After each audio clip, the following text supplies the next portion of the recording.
بسم الله الرحمن الرحيم.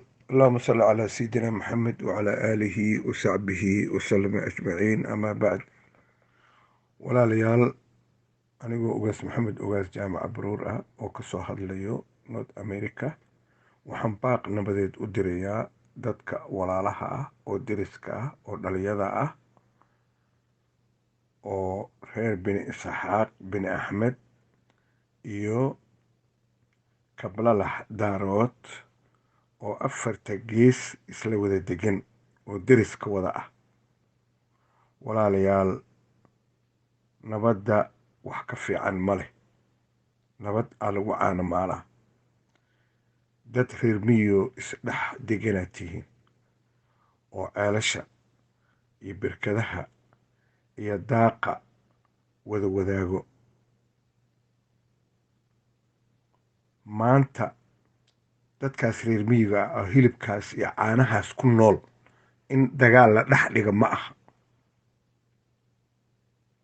dad beled degan oo barafkaas iyo isbarmuundadaas iyo biyahaas sharaabka gaduudan cabayo inay isku diraan maaha. dadka reer miyiga oo xalaal quudatada oo biyahaas roobkaas cirka ka yimaada ku nool. walaalayaal, reer miyow, indheer garatadow, caaqiliintow, waxaad yeelaysiin nabadgelyada hala ilaaliyo, walaalnimada hala ilaaliyo, ehelidnimada hala ilaaliyo. haddii dagaal dhaco la isku soo guuxo, meel walba waa isla wada degtaan, ilaa soomaaliya ilaa etoobiya. derisaad wada tihiin. ilaaha deris niga dhigay subxaanahu wa tacaala.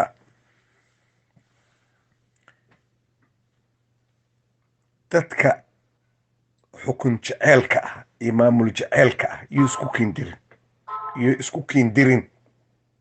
waxaad yeelaysiin dantiina fiirsada, ilaahayna ka cabsada subxaanahu wa tacaala. gardare ilaahay ma banayn.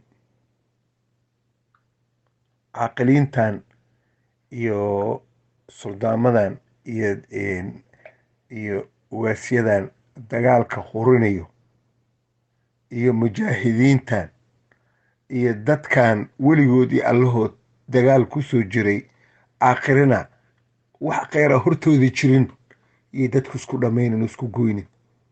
waxaad yeelaysiin xalaal quudataa tihiin, dantiina fiirsada.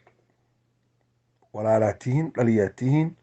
haddii maanta reer bini isxaaq bini axmed iyo kablalax daaroodoo deris wada ah haddii maanta isdagaalaan, nin isu hambeynaya male.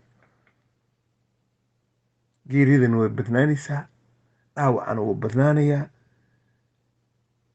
waxaad yeelaysiin intii la isfara saarin, nin walba ninka kale nabadgelyada hala qaato.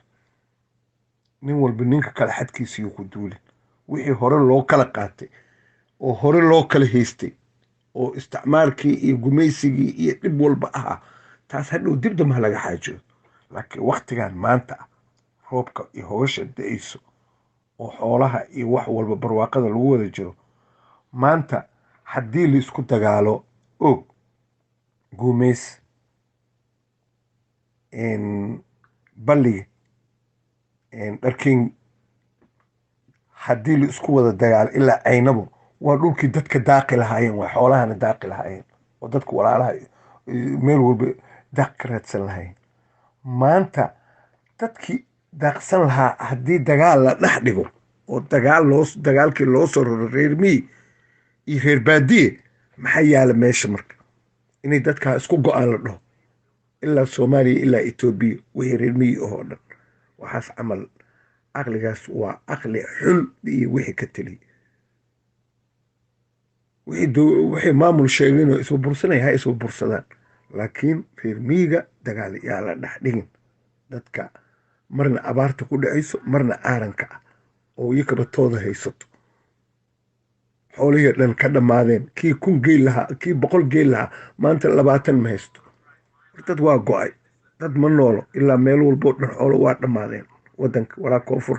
waxaad yeelaysiin leen qabowb inaad ku jirtaan, alxamdulilaahi rabbilcaalamiin inaad dhahdaan oo ilaahay barisaan oo dar ilaahay u noqotaan oo salaadihiina tukataan oo alle ka cabsi suubisaan waxnii dhaama male marka walaalayaalow haddaan ugaas maxamed ugaas jaamac baruur ahay hadalkayga maqla ilaahay waxaan niiga baryey subxaanahu watacaala ah nabadgelyo iyo barwaaqo iyo bashbash joojiya dagaalka stop dagaal wiilaa ku dhinta ma wiil kuma dhisho joojiya walaalnimada eega khayran nii rajeynaya cimri dheer iyo caafimaad allahu rabbana aatina fi dunya xasana وفي الآخرة حسنة وقنا عذاب النار